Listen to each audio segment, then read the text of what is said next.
Lakini wacha niwaulize. Si mnaangalia TV? Si mnasikia radio? Si mnaangalia WhatsApp na social media? Si mnaambiwa ati Ruto hajafanya kitu? Some of you are also clapping. Wacha niwaambie kitu kimoja.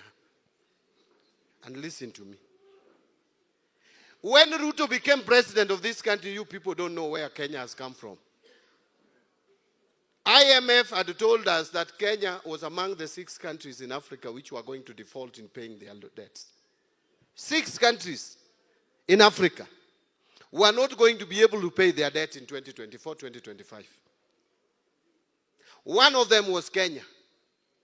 All the 5 have defaulted. It's only Kenya which did not default.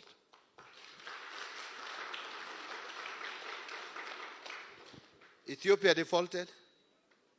Ghana defaulted. Si mnajua hiyo? Gambia defaulted. Mozambique defaulted. Chad defaulted. Kenya did not default. Na mjui kudefault ni nini? Let me tell you, if a country defaults, si kama wewe umedefault kulipa deni ya jirani yako. Iko tofauti. It is not even like defaulting in paying mshwari. Ama ile ingine inaitwa nini? Si kama ya Hustler Fund. Hiyo mnaweza cheka na wale wamekupea hiyo pesa. If you default in paying your loan, IMF and World Bank will be the first one to arrive in the country. Because they also have given us loans. And when they arrive, they are taking you to a route we call Paris. My friend, this is what will happen. First, they will tell you, jingiza kwa matope. Tutawatoa kwa matope. On condition. Number 1, salary ya all civil servants, starting with the president, half. Staff in your public service, una reduce by half. Chiefs, mukona ngapi? 10,000, 5,000. MCA ni wangapi? 1,450 wards, half. Wabunge ni wangapi? 290 constituencies, half. Walimu ni wangapi? Sijui 400 and what thousand, half. Capitation mnaweka ngapi? Ni hivi, half. I am not giving you idle talk. That is how countries which have defaulted have been treated. Is that what you wanted for Kenya?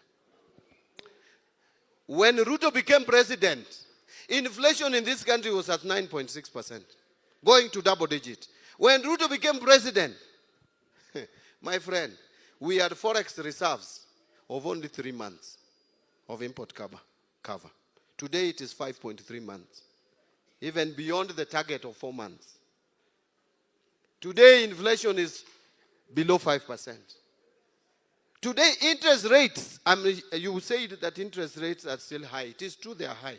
And we are working to make sure they are lowered further. But 1 year ago, average interest rates, if you went to the bank, was 17.2. Today, it is 14.9. And we want it to go down to 12%, if not to single digit.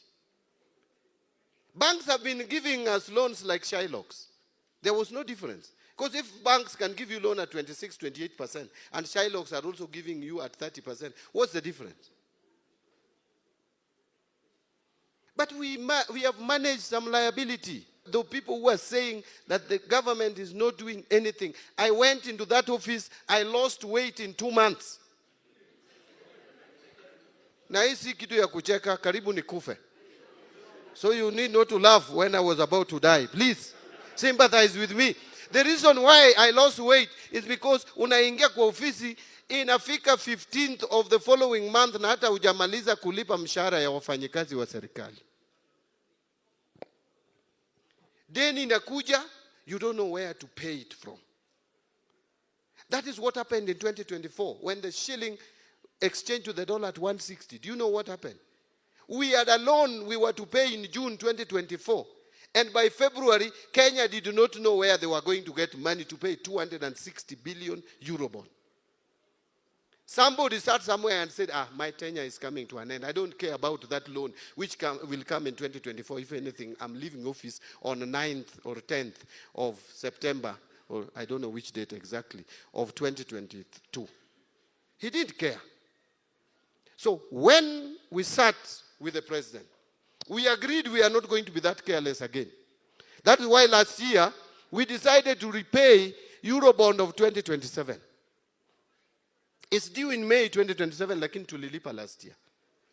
Again, in September, we decided that the loan which is coming in 2028, we are also paying it. And we paid it last year, the loan of 2028. So for now, I will tell you, we can sit pretty that the only pressure we have is the loan of 2031. Not between now and 2031, we don't have that pressure anymore.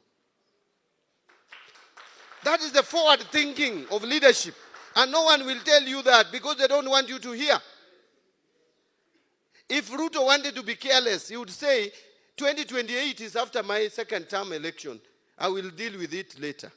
But we said no.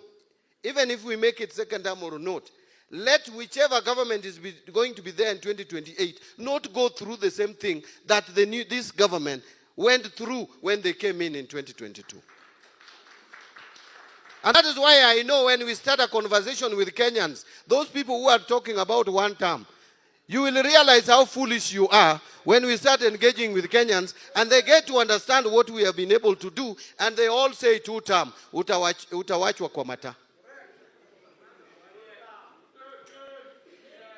So, let me say it, and I want to repeat, and I'm not telling you things that I've cooked. I am talking about reality.